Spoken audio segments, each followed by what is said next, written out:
¿Qué es la macroeconomía? La macroeconomía estudia el funcionamiento global de la economía como conjunto integrado para así poder explicar la evolución de los agregados económicos. La macroeconomía es útil porque nos permite analizar la mejor forma de conseguir los objetivos económicos de un país.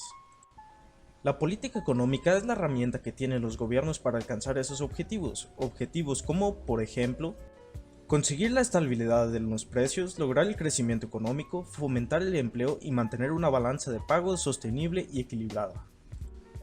Pero la gran pregunta es, ¿qué estudia la macroeconomía? La macroeconomía estudia la ley de oferta y demanda desde un punto de vista agregado, es decir, la oferta agregada de bienes y servicios de un país y la demanda agregada, como el consumo total de un país. Y ahora, ¿qué es la oferta agregada? La oferta agregada representa el valor total de bienes y servicios que las empresas instaladas en un país están dispuestas a producir y vender, para cada nivel de precios, en un periodo de tiempo determinado. Por lo tanto, la oferta agregada es una estimación de la producción que se va a generar en la economía de un país, en un periodo determinado de tiempo. ¿Qué es la inversión? El término inversión se refiere al acto de postergar el beneficio inmediato del bien invertido por la promesa de un beneficio futuro más o menos probable. Una inversión es una cantidad limitada de dinero que se pone a disposición de terceros, de una empresa o de un conjunto de acciones con la finalidad de que se incremente con las ganancias que genere ese proyecto empresarial. El gasto público es uno de los componentes del PIB de un país. Incluye todos los gastos en bienes y servicios realizados por el gobierno a todos los niveles: local, regional, autonómico, nacional, etc. Este componente corresponde a la suma del consumo público e inversión pública bruta. El gasto público corresponde a la cantidad que el gobierno gasta, menos sus ingresos, por un lado. El gasto público incluye pagos por transferencias hechas a las familias, como subsidios al desempleo. Por otro lado, el ingreso del gobierno incluye los impuestos, que representan la mayoría de los ingresos. ¿Qué es la exportación? Las exportaciones son el conjunto de bienes y servicios vendidos por un país en territorio extranjero para su utilización. Junto con las importaciones, son una herramienta imprescindible de contabilidad nacional. Una exportación es básicamente todo bien o servicio legítimo que el país productor o emisor envíe como mercancía a un tercero, para su compra o utilización. ¿Qué es el Producto Interior Bruto? El Producto Interior Bruto es un indicador económico que refleja el valor monetario de todos los bienes y servicios finales producidos por un país o región en un determinado periodo de tiempo, normalmente un año. Se utiliza para medir la riqueza de un país, también se conoce como Producto Bruto Interno. El Producto Bruto Interno mide la producción total de bienes y servicios de un país, por lo que su cálculo es bastante complejo. Tenemos que conocer todos los bienes y servicios finales que ha producido el país y sumar. Es decir, la producción de manzanas, leche, libros, barcos, máquinas y todos los bienes que se hayan producido en el país hasta los servicios de un taxi, un dentista, un abogado o un profesor, entre otros. Ahora hablemos de las políticas.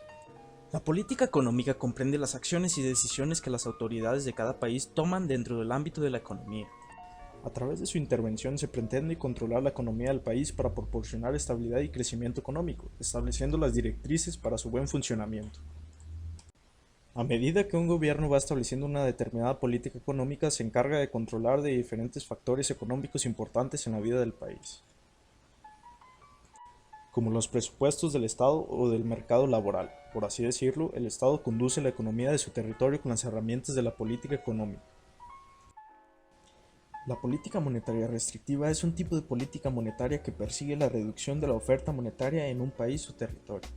Busca por definición el efecto contrario de la política monetaria expansiva, al reducir el tamaño de la oferta monetaria o, en otras palabras, hacer disminuir la cantidad de dinero en circulación en la economía de un país. Existen ocasiones en las cuales puede existir cierto exceso de dinero en circulación en el mercado. Cuando eso sucede, se busca llevar a cabo una reducción de la cantidad de dinero en circulación por medio de una política monetaria restrictiva o contractiva. La política monetaria expansiva es un tipo de política monetaria que se caracteriza principalmente por tratar de estimular el tamaño de la oferta monetaria de un país. Las responsabilidades de su control son generalmente un banco central u otro poder económico similar. Cuando los individuos prefieren ahorrar dinero en vez de gastarlo o invertirlo, la demanda agregada es muy débil, lo que puede llegar a provocar recesiones. A través de la actuación en los mercados financieros con medidas monetarias expansivas, se busca caminar hacia el crecimiento económico y la creación de empleo por parte de las empresas en un país. Esto hace que el uso de políticas monetarias expansivas sea frecuente en situaciones de crisis económicas o recesiones. A través de diversos estímulos, por un lado, se trata de estimular la producción de bienes y servicios y, por lo tanto, el nivel de renta en sus ciudadanos. Por otro lado, se trata de influir en los mercados para que los bancos concedan mayor créditos a las familias y a las empresas. La política fiscal es una disciplina de la política económica centrada en la gestión de los recursos de un Estado y su administración. Está en manos del gobierno del país, quien controla los niveles de gastos e ingresos mediante variables como los impuestos y el gasto público para mantener un nivel de estabilidad en los países. A través de la política fiscal, los gobiernos tratan de influir en la economía del país, controlando el gasto y los ingresos en los diferentes sectores y mercados con el fin de lograr los objetivos de la política macroeconómica. Mediante estas variaciones, el gobierno debería ejercer un gran impacto sobre la demanda agregada y, por consiguiente, influye en la producción y el empleo, dado un nivel de precios. Por otra parte, su objetivo principal es estimular el crecimiento de la economía doméstica y protegerla de cara a los cambios propios de los ciclos económicos.